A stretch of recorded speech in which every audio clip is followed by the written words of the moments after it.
everybody, welcome to another day of Vlogmas. My name is Debbie B if you haven't been here before, and I am currently making my way through the complete Chronicles of Narnia by C.S. Lewis. I believe C.S. stands for Clive Staples Lewis. That's where my little book tag is, that lets me know where I am. I'm about to start The Voyage of the Dawn Treader, which means I have just finished Prince Caspian. Was Prince Caspian the last movie they did for the Narnia films? I'm not quite sure how many movies they did. To be honest, I think they're all on Disney Plus, so I need to binge watch the films at some point, because I don't think I've ever watched the new ones. I definitely watched the BBC adaptation of The Lion, the Witch and the Wardrobe, which was done in the 90s, I think. The late 80s, early 90s, as I remember watching it when I was at school. I think we may have watched it in high school when we looked at the book. So in Prince Caspian, you are brought back to the Pevensey kids, and it starts with them on a train station platform. I'll need to bring up the blurb. Alright, this blurb is from Goodreads, just to let you know. So I don't know if it's the official one, but this is the one I can find. The four Pevenseys help Caspian battle Miraz and ascend his rightful throne. Narnia. The land between the lamppost and the castle of Cair Paravel, where animals talk, where magical things happen, and where the adventures begin. Peter, Susan, Edmund and Lucy are returning to boarding school when they are summoned from the dreary train station by Susan's own magic horn to return to the land of Narnia, the land where they had ruled as kings and queens and where their help is desperately needed. So, as I said before the blurb, it literally starts with them on the train station getting ready to go to boarding school when suddenly they realise their reality is being altered and that they are being pulled somewhere else. When they arrive, they assume they are in Narnia. They are at a castle which has been derelict for what looks like hundreds of years, and eventually they realise this was their own castle in Cair Paravel where they were royalty. And they try to work out why they have been pulled back. You find out that there is a prince called Prince Caspian, who is a bit of a nod to Shakespeare in The Lion King, in a way. Well, it would be more Shakespeare, because Lion King would have been out at this point, with that whole evil uncle situation. It's got a bit of a Hamlet feel to it in regards to Caspian and his uncle Miraz, and him trying to get his right to the throne back. Very Shakespeare-esque, especially in regards to the other books. It seems like a lot was lent from biblical stories, and now we've got Shakespeare thrown in, which makes sense. I really did enjoy this one. I thought The Horse and Its Boy started off a bit slow, whereas this one, maybe it's because it starts with the Pevenseys on the train platform, and so you feel like you're thrown into the situation quicker. Whereas with The Horse and His Boy, it feels like you get a lot of backstory before finding out its relevance in the world of Narnia and where it is. When the kids find themselves back in Narnia, they realise that it's essentially been hundreds of years, in Narnia years, since they were there, because this takes place a year after they have come home. This is supposed to be chronological order, technically. What happened in book 3 kind of takes place in the middle of book 2, because in book 2, which is Lion, the Witch and the Wardrobe, you see them enter Narnia and then you see them come home, and then book 3 is a year after that. I mean, is this book 3? This is book 4. But book 3, The Horse and His Boy, takes place while the kids are in Narnia for the first time. It almost looks like it goes book 1, book 2, which was The Lion, the Witch and the Wardrobe, and then book 3 is technically book 2.5 because of where it all happens in the story.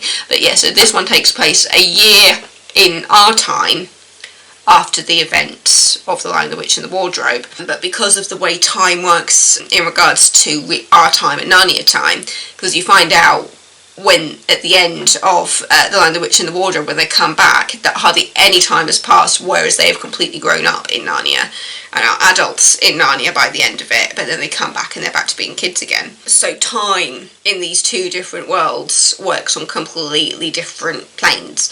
But yeah, with this book you are thrown into the action pretty much straight away. Once they have figured out where they are, a dwarf shows up and tells them what has happened so far that has led to the Pevensies arriving in Narnia. And basically, the young Caspian overheard a plot by his uncle and eventually had to get away so that he wouldn't be killed by his uncle. Caspian grew up in kind of almost a bit of a Cinderella type situation where he was brought up by his uncle as kind of like the evil stepfather almost, and it becomes quite clear that Caspian's father was killed by his uncle. When you go into that story and think about, oh, why didn't the uncle kill Caspian? It's because he wasn't a threat at that point. Caspian didn't become a threat until his uncle's wife had a child, and they realised, oh, at this point Caspian is the rightful heir, but Miraz now has a son that could technically become an heir. So, in this case, we need to get Caspian out of the way so that Miraz's son can become king when the time comes. Miraz is determined to keep it on his part of the family. So, because Caspian has run away, Miraz is at that point where he's just there thinking, well, technically he's not a problem anymore, but if he comes back, he'll become a problem. You can understand how the Shakespeare connection here.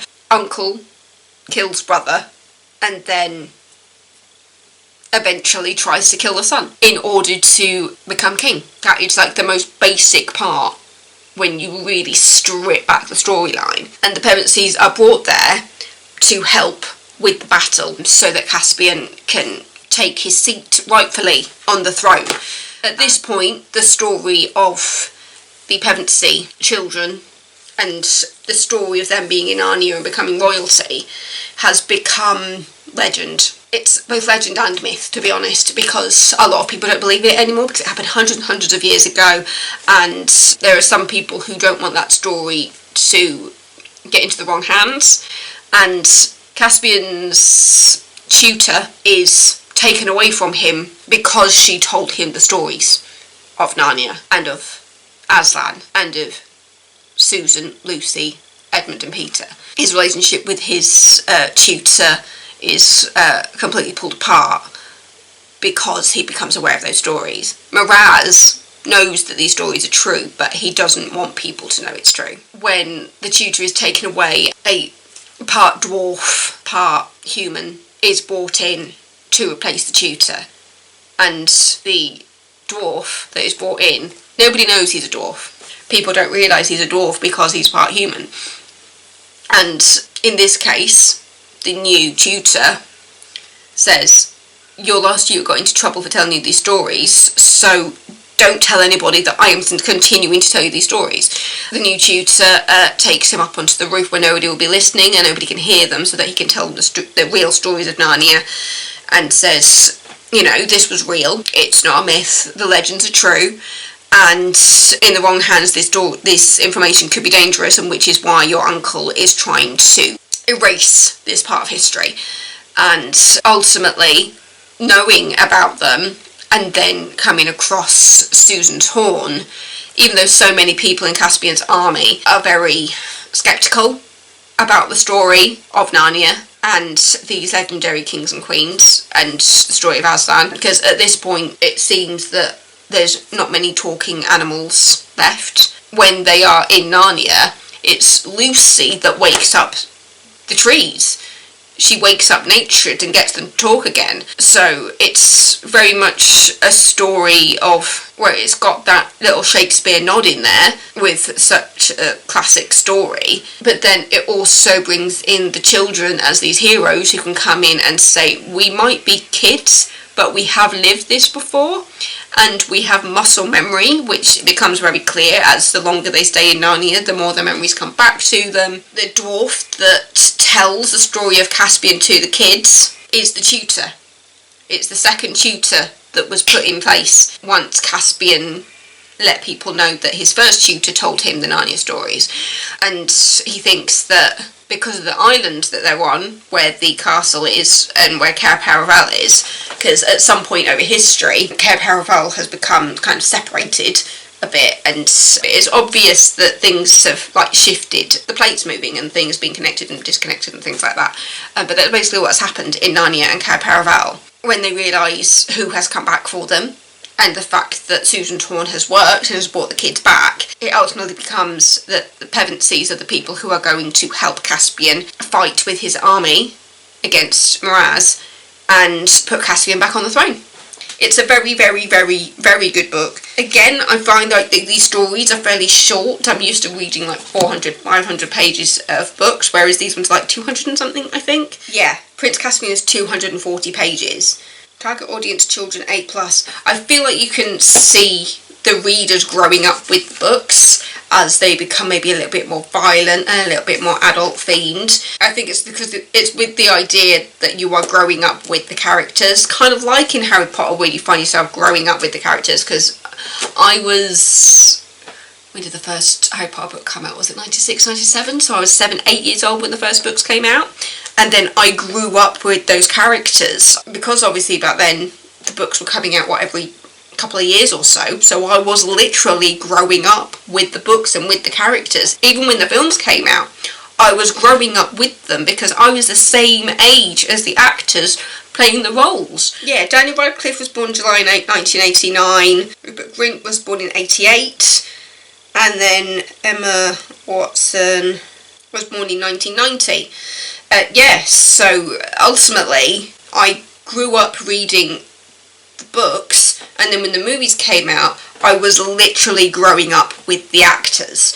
That probably sounds like a really, really weird to say it, but I really did feel like I was growing up with those characters and with the actors when the movies came out. So when you have something like that, I feel like, especially with the parallels to that, when you've got a series that's dedicated around kids, you are watching them grow up with each book. I think probably there's probably people out there who have that same relationship with the Narnia films, where they felt like they were growing up with each movie. I have a feeling anybody who has read all of the books will have felt like they were growing up with the kids all the way through, especially if they started reading the first book at a similar age to the character of Lucy in this book, because it feels like ultimately through the Narnia books Lucy is the main child, if that makes sense. You feel like you're growing up with Lucy throughout the books. In the next book, which I have started, Lucy and Edmund are on the adventure in the Voyage of the Dawn Treader. I'm very interested in talking about the Voyage of the Dawn Treader already, having just read a few chapters of it, because the way it starts in Prince Caspian, you're given a very clear reason as to why they've ended back in Narnia.